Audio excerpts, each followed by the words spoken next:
Assalamualaikum warahmatullahi wabarakatuh. Halo semuanya, apa kabar? Semoga semuanya dalam keadaan sehat walafiat, bukan? Ya, bertemu kembali dengan saya Ibu Ayu Puspita Indasari pada mata kuliah Sosiolinguistik, dan untuk materi pertemuan kelima ini ya, kita akan membahas mengenai bilingualisme atau yang sering juga disebut dengan kedwibahasaan ya, dan diglosia ya. Apa saja bilingualisme dan diglosia itu? Mari kita saksikan video saya selanjutnya. Oke? Nah, baik ya. Sebelumnya kita lihat dulu ini bilingualisme atau kedwibahasaan. Ya, berkenaan dengan penggunaan dua bahasa atau dua kode bahasa. Jadi bilingualisme itu lebih kepada penggunaan dengan dua bahasa atau dua kode bahasa ya. Mengapa bilingualisme dan atau kedewasaan itu terjadi di Indonesia, di masyarakat Indonesia? Ada yang tahu mengapa bilingualisme itu kita jumpai di Indonesia? Ada yang tahu? Ya, baik. Karena masyarakat Indonesia adalah masyarakat yang majemuk, ya, masyarakat yang sangat heterogen akan suku bangsa, terutama bahasanya sangat banyak sekali ya, bahasa-bahasa daerahnya sangat banyak sekali, sehingga tidak menutup kemungkinan ketika orang yang ada di sekitar kita menggunakan dua bahasa atau lebih ya. Karena bahasa yang pertama dia gunakan biasanya adalah bahasa daerahnya, seperti itu ya.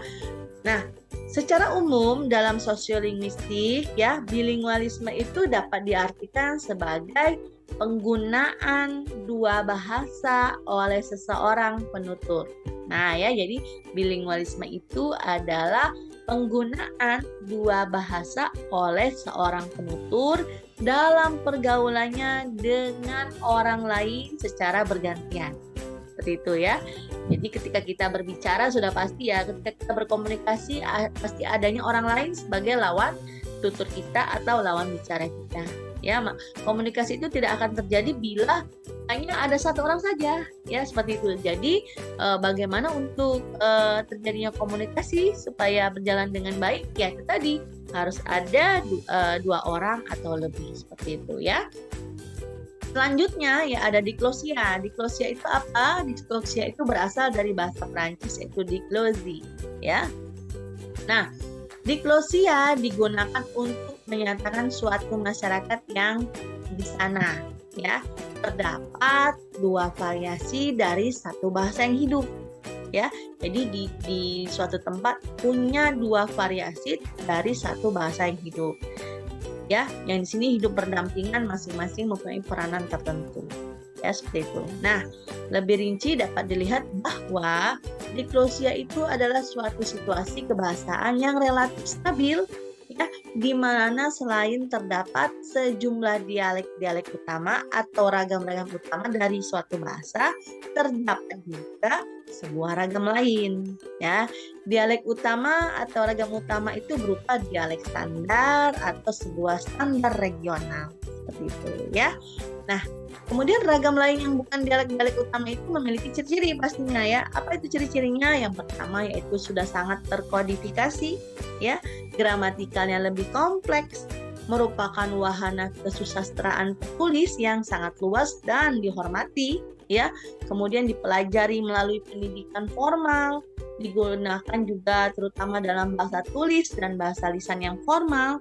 Kemudian juga tidak digunakan untuk oleh masyarakat manapun dalam percakapan sehari-hari pastinya ya.